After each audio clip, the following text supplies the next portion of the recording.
ఇప్పుడు king size block buster ని మనం అందరం ఎంజాయ్ చేస్తున్నాము. ఇదేంట్రా అయితే? అరే నీ అబ్బా! ఇప్పుడు కింగ్ సైజ్ బ్లాక్ బస్టర్ ని మనం అందరం ఎంజాయ్ చేస్తున్నాము. ఇలాంటి యూజ్లెస్ ఫెలో తప్ప ఎవడు అలాంటి మాట అండు. Good afternoon everyone. నిజంగా చాలా చాలా చాలా చాలా సారీ. ఏమైనా నాకు ఒక మంచి ఆపర్చునిటీ ఇచ్చిన ప్రభాస్ గారికి నా జన్మంతా రుణపడి ఉంటాను. వాడి మీద డిపెండ్ అయ్యాను చూడు, అందుకు నేను చెప్పు తీసుకొని కొట్టుకోవాలి. ఆడియన్స్ ఫీడ్బ్యాక్లు తీసుకుంటూ ఒక ప్రొడక్ట్ చేయడం జరిగింది. ఏదో పెద్ద కళాఖండం గీసినట్టు బిల్డప్ ఇచ్చావు, ఏంటమ్మా ఇది? అలా కొత్తగా ఉందని ఈరోజు 40 minutes ఎపిసోడ్కి మాత్రం చాలా ఎప్రిసియేషన్ వస్తుంది. కామన్ ఆడియన్స్కి చాలా మందికి రీచ్ అయింది. అప్పుడే మాత్రం డిసైడ్ చేయద్దు దయచేసి, రిజల్ట్ కొంచెం వెయిట్ చేయండి. ఎంతసేపు వెయిట్ చేయాలి? అంటే అందరూ యాక్చువల్గా డిసప్పాయింట్ అవ్వలేదు. ఇది వెళ్ళిపోద్ది లోపలికి. చేసేయండి, నేను ఇంకా వెళ్ళిపోతాను. ఆ లెవెల్లో ఇరిటేట్ చేసింది భయ.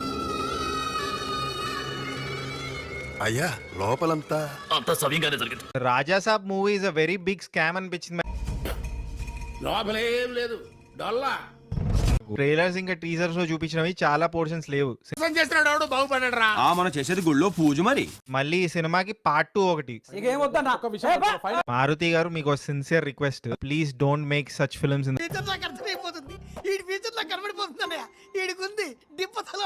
ఈ ఎస్కే ఒక 90 గుద్దొచ్చి స్టేజ్ మీద మొరగమంటే మొరుగుతాడు. ఇక్కడే జరిగిన నన్నెట్టున్నారే మీరు. నటించకో, నువ్వేనని నాకు బాగా తెలుసు.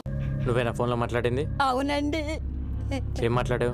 పండగ పండగ, రాజసా పండగ, పండగ పండగ, ప్రభాస్ పండగ, పండగ పండగ ఇంటి వేసినట్టున్నాడు సైకోసాలగాడు. దరిద్రుడు ఆడొచ్చిన కానీ ఈ సినిమా కన్నా దరిద్రం పట్టుకుంది అని చెప్పి నాకైతే అనిపిస్తుంది అనమాట.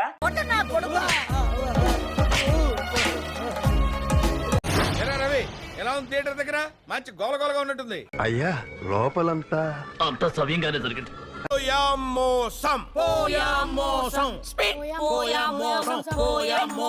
నేను చెప్తున్నాను, సినిమా చూడండి అంతే. కొల్లా లగ్జరీ విల్లా నెంబర్ 17 వెళ్ళి కొట్టాలి ఫస్ట్.